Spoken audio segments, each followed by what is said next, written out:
Cool. So Jake, excited to chat with you and learn a little bit about your journey as an NBS rep.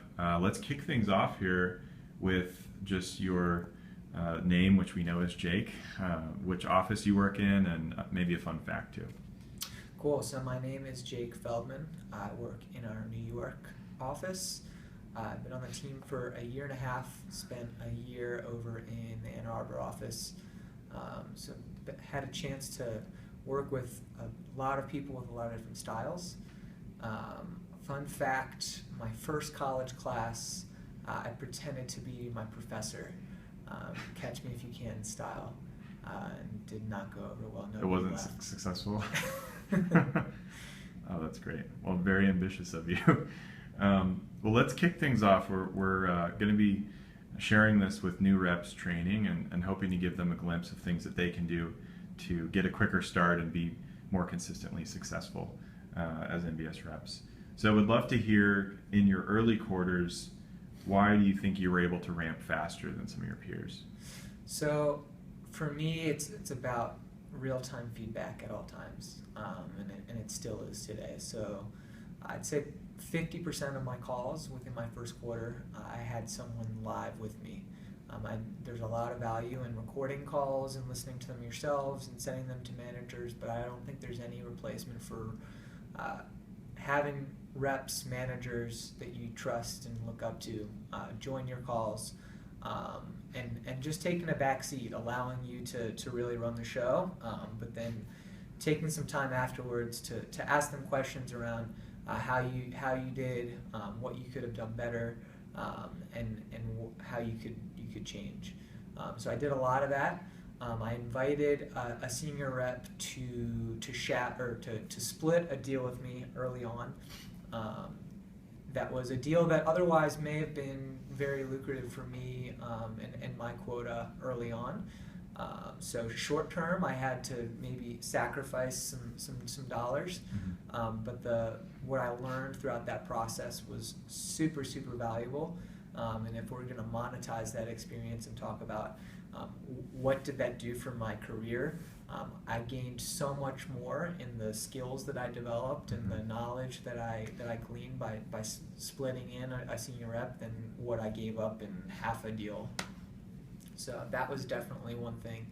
I think the last thing that I learned was I learned how to prioritize my time and when to walk away from somebody. So I think that a lot of times as a new rep, you're just really excited to get somebody on the phone. You're excited someone's willing to talk to you.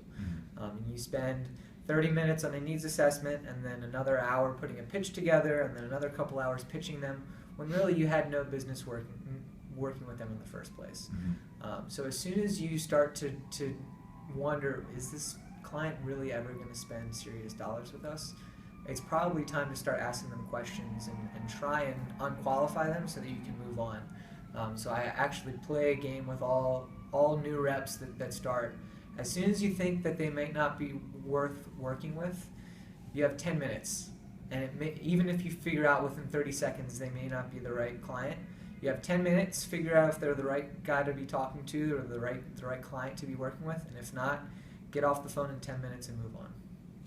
Yeah, that's great. I actually remember you and me being on a call together, and you disqualified them, I think, 10 minutes, and we talked about that afterwards. So great. So getting feedback from more senior reps real time and working to kind of disqualify and get that skill set more developed. Okay, awesome. So we talk about characteristics a lot at NBS of what makes a rep successful. Some of the ones that the leadership team has highlighted are resilience, hunger, and efficiency. Which of those three do you think helped you the most? And do you have an example that you could share as well? Yeah, so I'd say hunger. But for me, hunger manifests in the form of curiosity. So a hunger for knowledge, a hunger for feedback. And I think about that both internally and externally. So we touched on the fact that I still am always looking for feedback from peers, from colleagues. And I'm not afraid to invite somebody to shadow call. So I invite directors and VPs to shadow calls because there's always something to learn. And I think that people fear sometimes that a shadow experience may be an evaluative experience that could go wrong. But they're all opportunities to learn, and that's really the only way you really can learn. Externally, hunger to learn someone's business.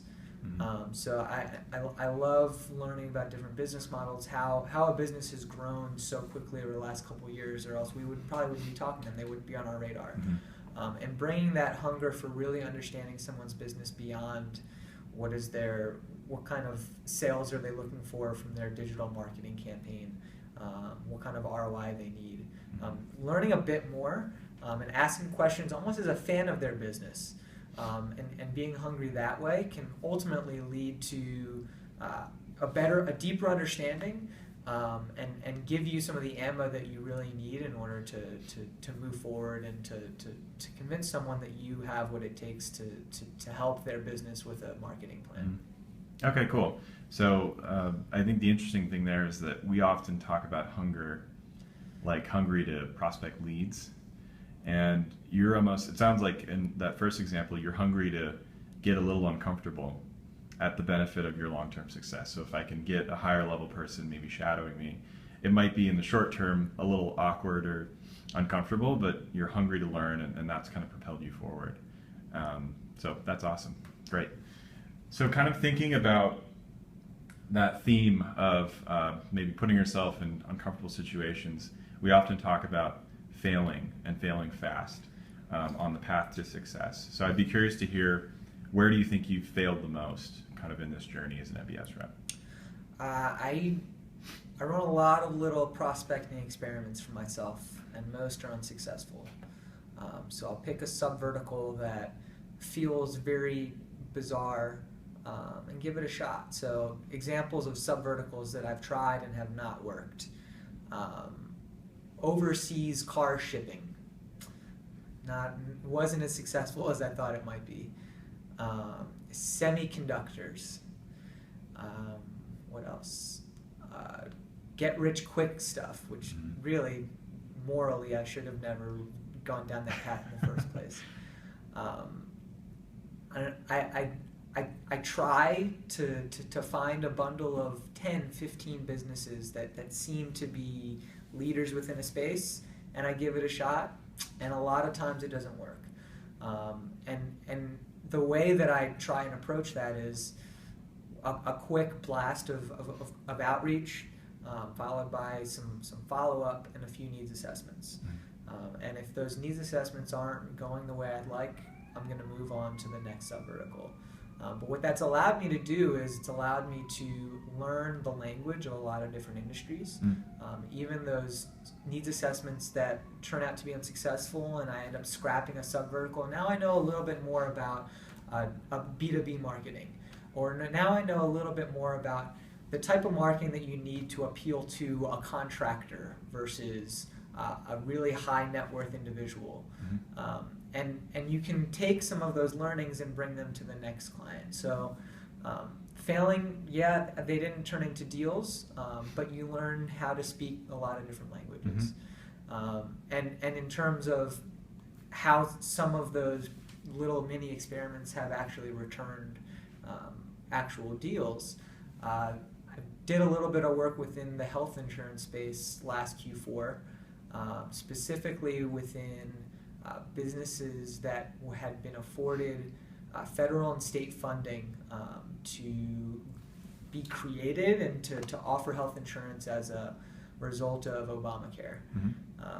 These are new businesses. They're run by individuals that typically don't have very much advertising experience and are more government focused and grassroots fed.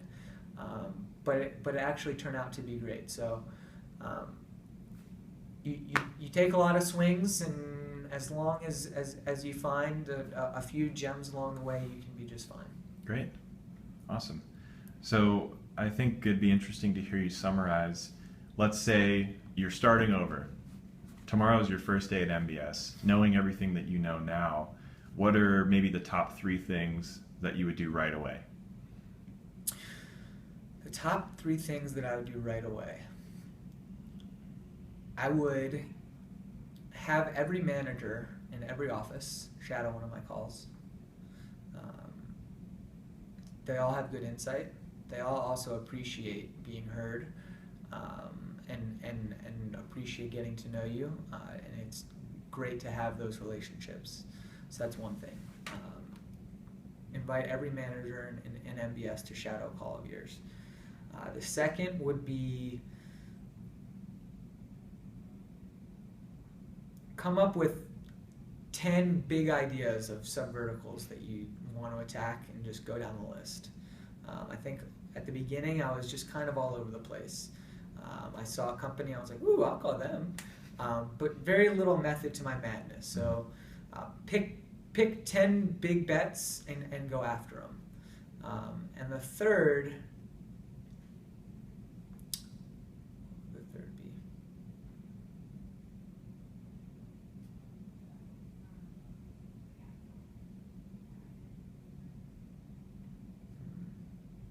If you want to check your notes, go for it.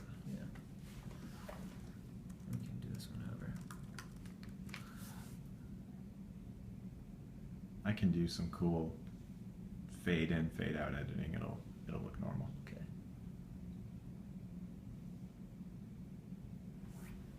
Okay. Whenever you're ready. Do you want me to start over or just the third? I would just say, and the third. Okay. And the third, I would try and find someone that I really respect, that I really see succeeding within the team, and just join them on an in-person meeting. I think that a lot of us, we hear each other on the phone, we think we understand what we're doing.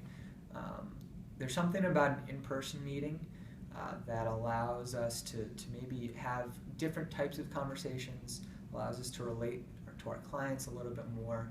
And it's really the way we showcase every piece of this job all within a combined couple hours. So to wrap that up, number 1, invite every manager cross office to shadow call. Number 2, find 10 big bet subverts and go after them.